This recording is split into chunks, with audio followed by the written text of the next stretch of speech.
welcome to Thoughts from the Green Room with your host, Geoff Mays. In today's episode, we're going to talk about the art of acting and address the question, is acting lying or isn't it? Let's take a look.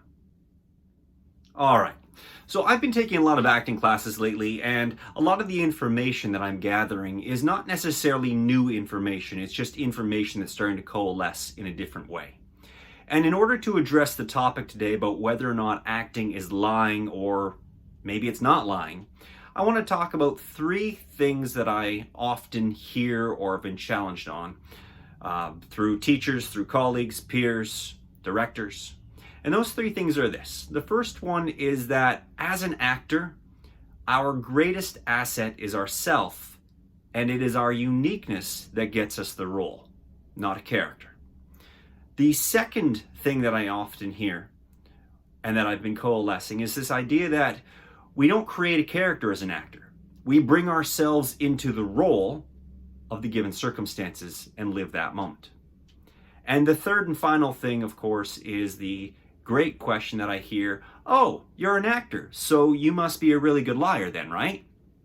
That one I've been hearing all of my life. I've talked to my colleagues, they've been hearing it all their lives. And personally, it's one of the ones that drives me the craziest. But in the last number of months that I've been taking these classes, that question has now got a little bit more tangible, a little bit more of a tangible answer for me. So let's go back to point number one, being unique.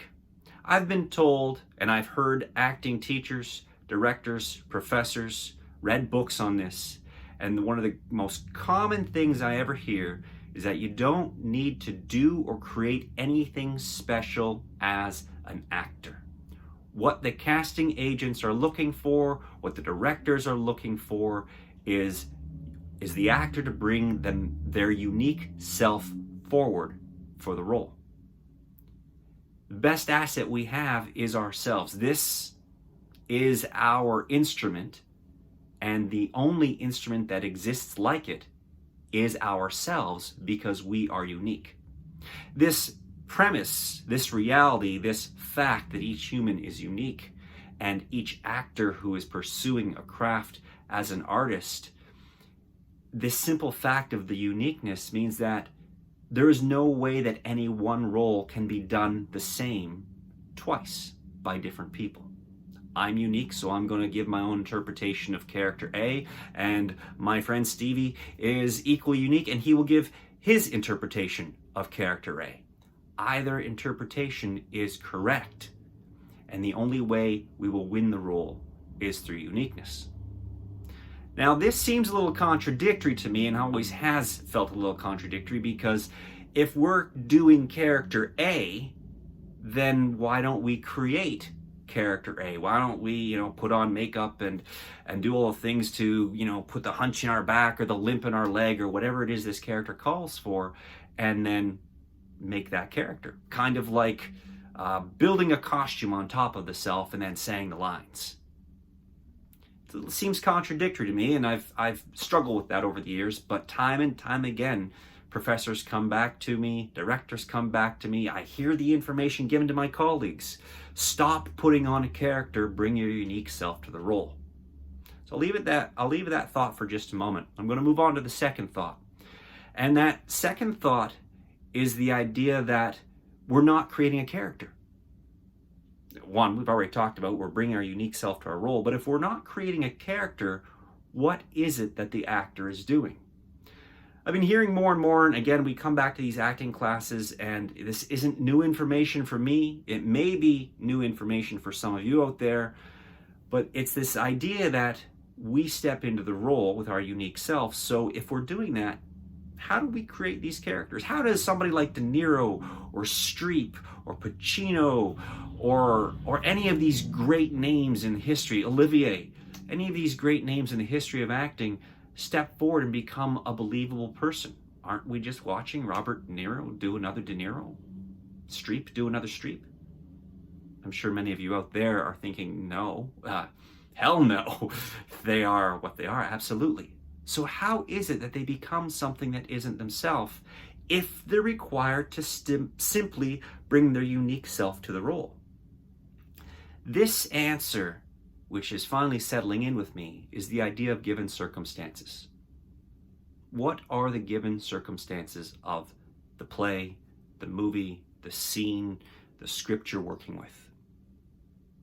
If you can understand and believe in the given circumstances, then all we're required to do is step into those given circumstances and bring our unique self to that situation. By example, let's say the scene takes place at a coffee shop and it's a friend and I having a coffee. The given circumstances are a friend and I are having a coffee, and we're going to add a little bit of drama to that. My friend is telling me that another one of our friends has unfortunately been injured in a car accident. Ooh, serious drama there. Now, this has never happened to me. I've never had a friend of mine have to tell me that a friend has seriously been injured in a car accident. So I have to put on the character of somebody who's been, oh my gosh, I found out my friend's in a car accident, and all the wailing and screaming that's going to go on with that. No, not according to what I've been being told for over the number of years, which is put yourself in those circumstances. Rather than create a character based on an image in my mind of what happens when somebody is told that their friend has been in a car accident, what happens when I'm told that a friend is in a car accident? I don't know. I've never had that happen to me. So I do all sorts of things called personalization and reflecting, imagination, and do all these things. And I start to believe in the circumstance of this given scene. I'm sitting and having a coffee. During the coffee, my friend says, I got some difficult information for you. You know, our friend Bob, ... How do I take that? How do I receive it? My job as an actor is not to create a false sense of wailing or crying or shock or astonishment, but to believe in those given circumstances, to relate to those given circumstances through any means that I have to make them realistic for myself, and then respond the way that I normally would do. This, of course, connects back to being unique. I will respond uniquely to being told that a friend was in a car accident, and my friend Steve will respond his way of being told that our friend was in a car accident. Each reaction will be genuine, but different. So here's the first two things. I want to recap them very quickly. One, we're unique, and casting is always looking for a unique actor to do their unique thing. How do we do that unique thing? We understand and find a way to believe the given circumstances of the script and simply put our unique self in there to respond as truthfully as possible to those given circumstances.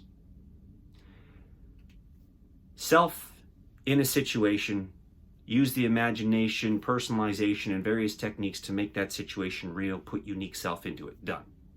Easy. Which brings me all the way around to the big, huge statement, oh, you're an actor, you must be a really good liar. So I've always said that that is one of the most untrue statements about acting I've ever heard. And I've always responded to that by saying, no, I'm not a good liar. In fact, in order to be an actor, I have to be the greatest teller of truth. The only way that I can tell the truth is by believing the situation which the character is in. And when I was younger, I'd say stuff like that, and people would try and ask me to explain it, and I really couldn't do much more than what I just said. I don't know, I just got to believe those circumstances and do it. Now that I've matured, and I've had these acting classes, and I've put years and years of work behind me, and conversations with peers and friends and colleagues and profs and all of that, it's starting to settle in. That statement about actors being the greatest believers of truth, and that in order to do the job the right way, we have to be truthful, it's starting to make sense. It's starting to coalesce into a real foundation.